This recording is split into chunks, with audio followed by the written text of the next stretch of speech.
ಕಂಪನಿಗಳಲ್ಲಿ Airways courier ಕೂಡ ಒಂದು.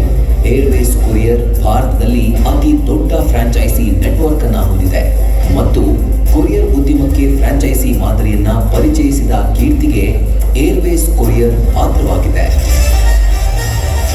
ಇಂದು ಭಾರತದಲ್ಲಿ ಕೊರಿಯರ್ ಉದ್ಯಮದಲ್ಲಿ ಈ ಸಂಸ್ಥೆ ಕೀರ್ತಿ ಪತಾಕೆ ಹಾರಿಸಲು ಕಾರಣೀಕರ್ತರು ಏರ್ವೇಸ್ ಕೊರಿಯರ್ ಲಿಮಿಟೆಡ್ನ managing director Sunil Poojary.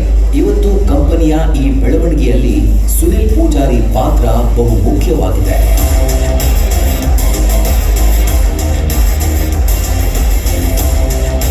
Airways courier ಪ್ರಸ್ತುತ ಸರಿಸುಮಾರು 8,736 ಪಿನ್ ಕೋಡ್ ಪ್ರದೇಶಗಳಿಗೆ ಸೇವೆ ಸಲ್ಲಿಸ್ತಾ ಇದೆ.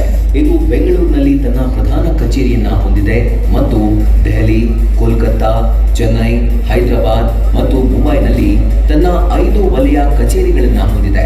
ಇದು ತನ್ನ ಜಾಗತಿಕ ವ್ಯಾಪಾರವನ್ನ ಪ್ರತಿಬಿಂಬಿಸುವ ವೈವಿಧ್ಯಮಯ ಉದ್ಯೋಗಿಗಳನ್ನ ಉಳಿಸಿಕೊಳ್ಳಲು ಮತ್ತು ಆಕರ್ಷಿಸುವಲ್ಲಿ ಸಫಲ ಕಂಡಿದೆ.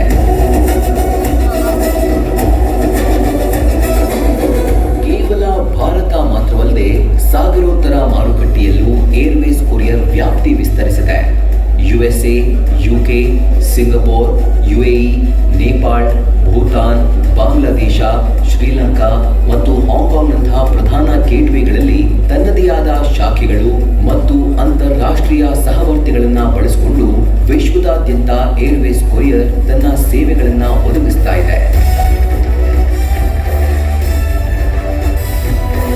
ರಾಷ್ಟ್ರ ಮಾತ್ರವಲ್ಲದೆ ಅಂತಾರಾಷ್ಟ್ರೀಯ ಮಟ್ಟದಲ್ಲೂ ಹೆಸರು ಮಾಡಿರುವ ಏರ್ವೇಸ್ ಕೊರಿಯರ್ ಸಂಸ್ಥೆಯ ಈ ಸಾಹಸಗಾಥೆಗೆ ಮುನ್ನುಡಿ ಬರೆದ ಮ್ಯಾನೇಜಿಂಗ್ ಡೈರೆಕ್ಟರ್ ಸುನಿಲ್ ಪೂಜಾರಿ ಅವರಿಗೆ news first star of Karnataka ಪ್ರಶಸ್ತಿ ನೀಡಿ ಗೌರವಿಸ್ತಾ ಇದೆ.